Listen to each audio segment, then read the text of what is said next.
And good evening, and once again, welcome to another special edition of the Shadow Gallery. I am, as always, your host, James Donnelly. And this is not a drive time rant, but rather a drive time lament.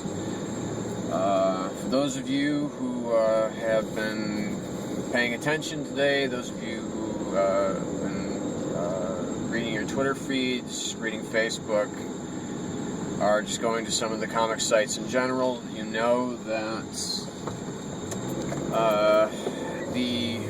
and I use this in the most accurate term, pretty much, the legendary Joe Kubert passed away today at the age of 85. Now, Joe Kubert obviously is best known, I think, for his work on GI Combat, in which he introduced the character of Sergeant Joe Rock. And obviously his work on that series was transcendent for pretty much anything of the war comics of that era. I mean, you may have had the, like the Kirby works of, Sergeant Fury and the Howling Commandos and so on and so forth, but really what Kubert did, and this is certainly not to discount anything that Kirby did, but he brought a kind of grittier realism to these characters and to these situations than Kirby's more dynamic,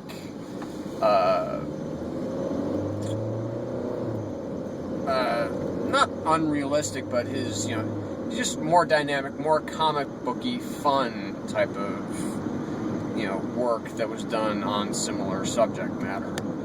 So again, these are obviously both masters of the medium, but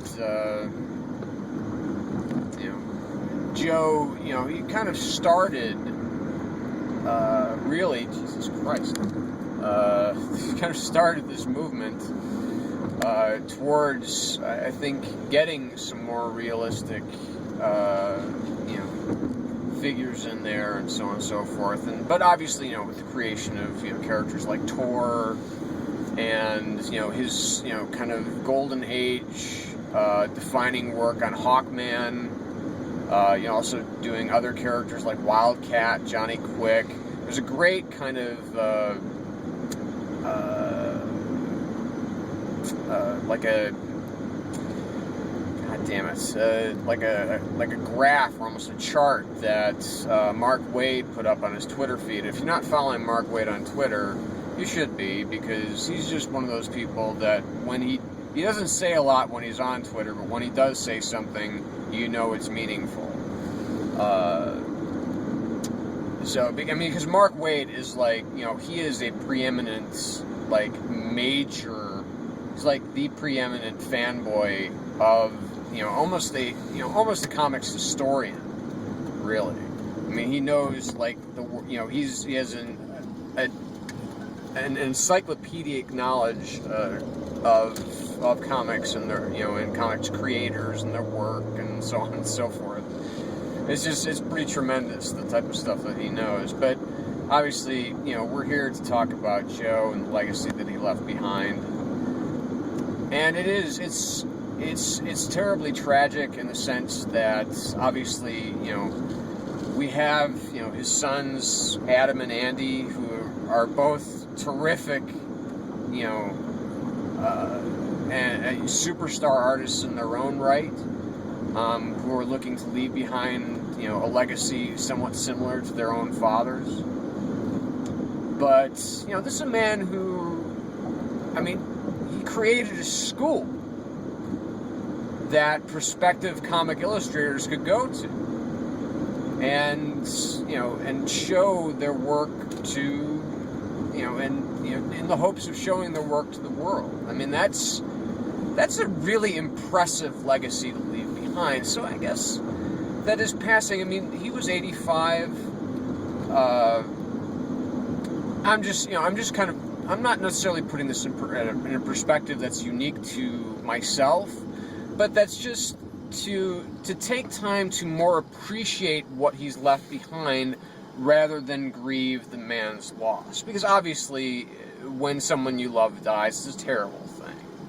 But I mean, for the most part, I mean, this man lived a pretty grand, long life, and is able to leave behind some of the more important works of several different eras of comic books. I mean, just, to even recently with, him working with Adam on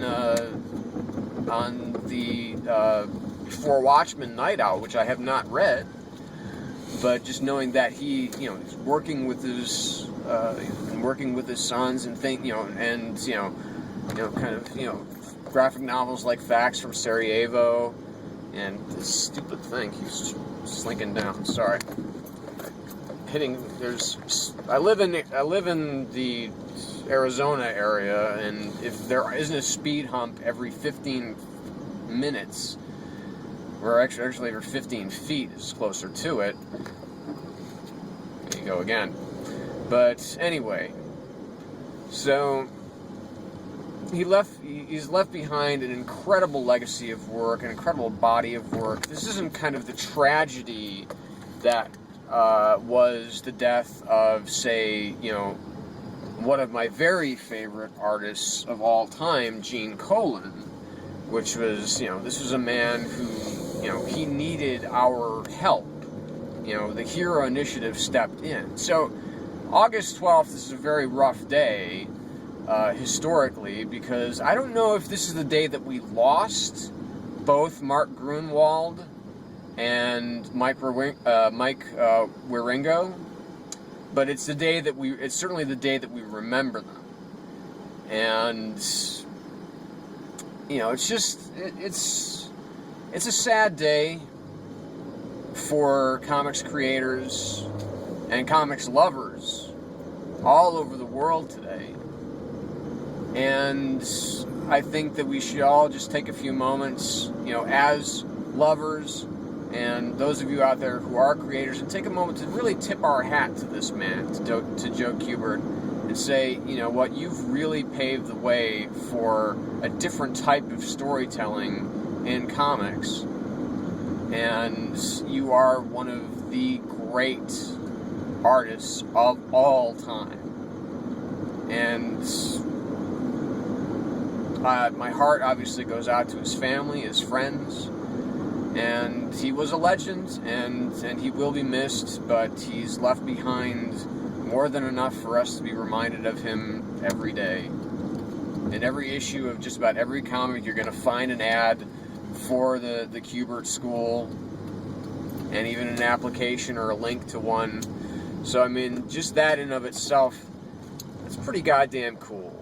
It just really is. It's really nice that we can look back on this and we can remember him that way, just in those little ways. So, anyway, that is it for this edition of the Shadow Gallery, this special edition of the Shadow Gallery. So we'll be here tomorrow, Monday night, with my comic reviews of the week. So until then, remember, stay in the shadows. And may Joe Kubert rest in peace.